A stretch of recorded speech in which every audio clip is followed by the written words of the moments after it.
RSS यानी राष्ट्रीय स्वयंसेवक संघ, ये नाम सुनते ही आपके मन में क्या विचार आते हैं? एंटी मुस्लिम, कम्युनल, हिंदू राष्ट्र, कट्टरपंथी, दंगे फसाद। अखबारों और न्यूज चैनल्स ने बरसों से जो झूठ हमें बेचा है और हमने खरीदा है, उसकी छवियां अगर आपकी सोच को गुमराह कर रही हैं तो इसमें आपका कोई दोष नहीं है। सच कहूं तो गुमराह होना गलत नहीं है, गुमराह होते रहना गलत है। मैं इस वीडियो में कोशिश करूंगा कि लॉजिकल माइंड और रैशनल अप्रोच के साथ आपको आरएसएस की वो तस्वीर दिखा पाऊं जो मैंने अपनी आंखों से देखी है। शर्त बस एक है, ये वीडियो कॉलोनाइज्ड माइंड के साथ नहीं, फ्री थिंकिंग के साथ देखिएगा। नमस्कार, मैं हूं मनोज मुंतशिर शुक्ला। सबसे पहले एक डिस्क्लेमर, मैं किसी भी राजनीतिक या सांस्कृतिक संगठन का सदस्य नहीं हूं। किसी पॉलिटिकल पार्टी से मेरा कोई ऑफिशियल कनेक्शन नहीं है। मेरे जीवन में सिर्फ 3 एजेंडाज हैं, सत्य, सेना और सनातन। जो इन तीनों के साथ है मैं उसके साथ हूं, जो इनके खिलाफ है मैं उसके खिलाफ हूं। आगे बढ़ने से पहले आरएसएस का एक क्विक बैकग्राउंड चेक कर लेते हैं।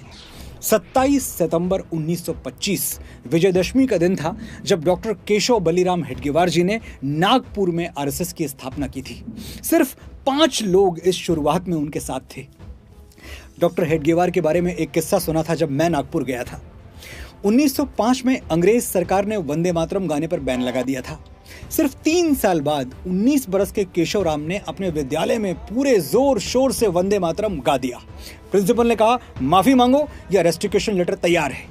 वंदे मातरम गाने के लिए कोई देशभक्त कैसे माफी मांग सकता है? केशव राम ने नहीं मांगी, वो विद्यालय से निकाल दिए गए। इस घटना के 16 वर्ष बाद उन्होंने संघ की स्थापना की, जहां आज भी राष्ट्र प्रेम के लिए माफी नहीं मांगी जाती। 55,000 शाखाओं वाला संघ आज भारत ही नहीं, दुनिया की सबसे बड़ी वॉलंटरी ऑर्गेनाइजेशन है। आप इसे एनजीओ भी कह सकते हैं। आरएसएस का फुटप्रिंट आज दुनिया के 80 से ज्यादा देशों में है और करोड़ों लोग इसके सदस्य हैं। मैं फिर से याद दिला दूं, डॉक्टर हेडगेवार ने सिर्फ 5 लोगों के साथ संघ का शुभारंभ किया था। अगले साल 2025 में संघ अपने 100 साल पूरे कर लेगा। बड़े ड्रामेटिक रहे ये 100 साल, हजारों आरोपों से भरे और घिरे हुए। कभी संघ को कम्युनल कहा गया तो कभी तिरंगे और संविधान का अपमान करने वाला एक राइट विंग ऑर्गेनाइजेशन बताया गया। कुछ लोग संघ को मुस्लिम विरोधी मानते हैं तो कुछ भारत विरोधी। कितना सच है इन आरोपों में, आइए एक एक करके समझते हैं। अगस्त 1947 अंग्रेज भारत छोड़कर जा चुके थे, लेकिन दादरा नगर हवेली और गोवा अब भी पुर्तगालियों के कब्जे में थे। जुलाई 1954 में दादरा नगर हवेली को पुर्तगालियों से आजादी मिली, आरएसएस के सहयोग से। हिस्ट्री बुक्स चेक कर लीजिएगा। 2 अगस्त 1954 को संघ के स्वयंसेवकों ने सिलवासा में पुर्तगाली झंडे को उतारकर तिरंगा फहराया और दादरा नगर हवेली को भारत सरकार के हवाले कर दिया। आपने एकदम सही सुना, संघ ने सिलवासा में भगवा झंडा नहीं, तिरंगा फहराया था और देश के संविधान का आदर करते हुए, उसका पालन करते हुए दादरा और नगर हवेली भारत सरकार को सौंप दिया था। अब बारी थी गोवा की। नेहरू सरकार ने गोवा की आजादी के लिए मिलिट्री ऑपरेशन करने से इनकार कर दिया था। आरएसएस की फिलॉसफी एकदम क्लियर थी, जब तक भारत की धरती पर कोई भी विदेशी रूल कर रहा है, हमारी आजादी खंडित है, इनकम्प्लीट है, अधूरी है। और इसीलिए 1961 में जगन्नाथ राव जोशी की लीडरशिप में हजारों स्वयंसेवक गोवा पहुंच गए। इधर स्वयंसेवकों ने आंदोलन शुरू किया, उधर पुर्तगाली सरकार ने गिरफ्तारियां शुरू कर दी। जगन्नाथ राव जोशी सहित सैकड़ों संघ कार्यकर्ताओं को 10-10 साल की सजा सुनाई गई। सरकार जितने स्वयंसेवकों को जेल भेजती, उससे ज्यादा अगले दिन आंदोलन में शामिल हो जाते। सिचुएशन कॉम्प्लिकेटेड से क्रिटिकल की ओर बढ़ती जा रही थी। ऐसे में भारत सरकार ने गोवा में सैन्य कार्रवाई की और आरएसएस के सहयोग से 1961 में गोवा को पुर्तगालियों से आजाद करवा लिया गया। अगर आरएसएस ने पहल नहीं की होती तो शायद आज गोवा या दादरा और नगर हवेली जाने के लिए हम वीजा लगवा रहे होते। संघ को अपने हिंदुत्व पर, अपनी सनातन संस्कृति पर गर्व है। ये लेबल उन्होंने कभी छुपाया नहीं, लेकिन ऐसा भी नहीं है कि ये लेबल संघ अपने माथे पर चिपका के घूमता है।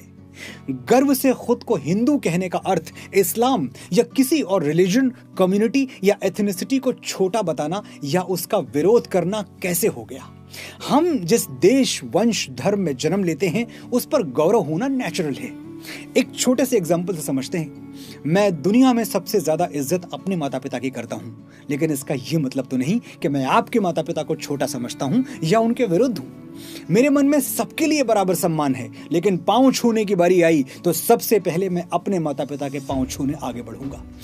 अगर मैं अपने पेरेंट्स से ज्यादा आपके पेरेंट्स को सम्मान दूं तो समझ लीजिए मैं लिबरल होने का ढोंग कर रहा हूं और अंदर से मैं एक चालाक और मक्कार इंसान हूं। जो अपने माता पिता की इज्जत नहीं करता वो किसी की इज्जत नहीं कर सकता। सिमिलरली, जो अपने देश और धर्म का सम्मान नहीं करता वो किसी के देश और धर्म का सम्मान नहीं कर सकता।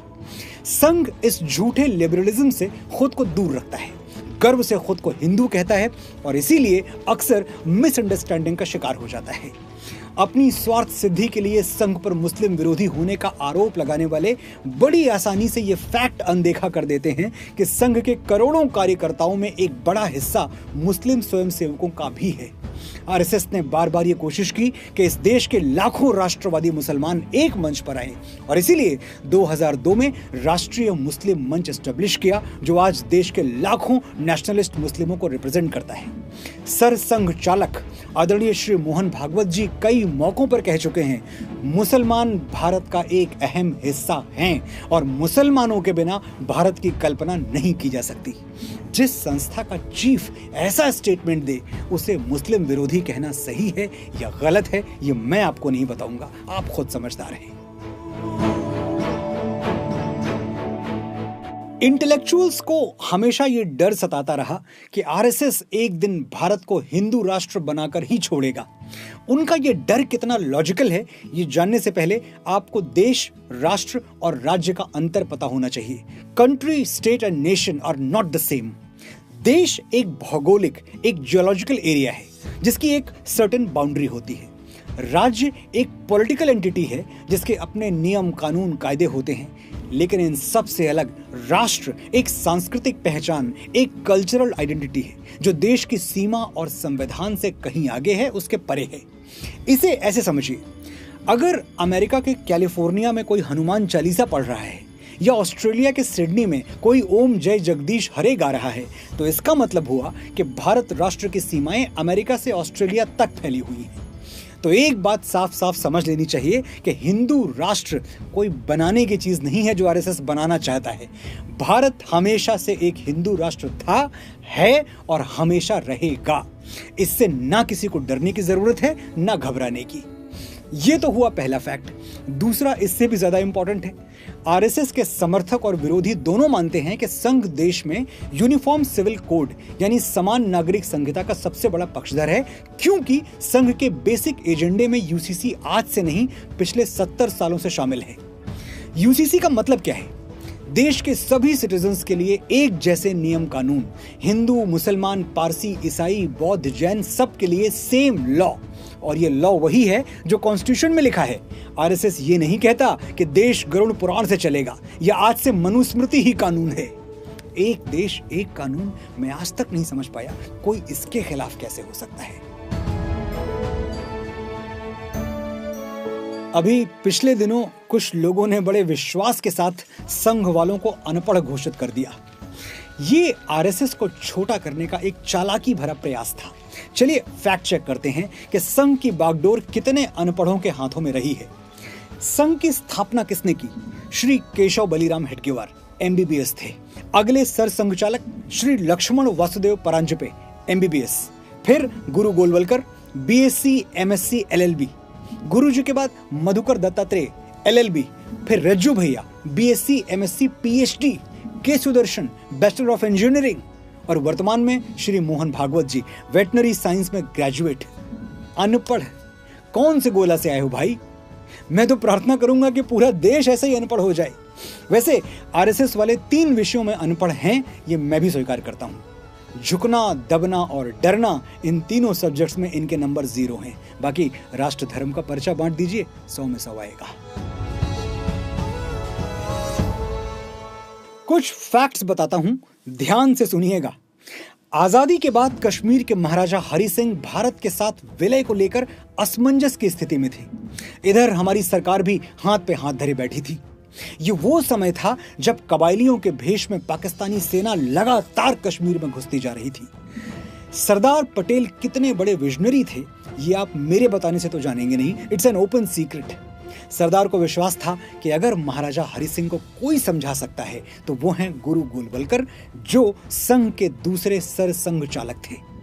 सरदार के आग्रह पर गुरुजी खुद श्रीनगर पहुंचे, महाराजा हरि सिंह से मुलाकात की, उनको कन्विंस किया और इस तरह कश्मीर का भारत में विलय संभव हो सका। ये अलग बात है कि नेहरू जी की लिबरल सोच ने कश्मीर और कश्मीरियों को पूरी तरह भारत का हिस्सा कभी बनने ही नहीं दिया। जब तक आर्टिकल 370 का एब्रोगेशन नहीं हुआ था, कश्मीर हमारा होकर भी हमारा नहीं था। वापस लौटते हैं 1947 में। देश का विभाजन हुआ। पाकिस्तान ने जन्म लेते ही भारत पर हमले की योजना बनानी शुरू कर दी।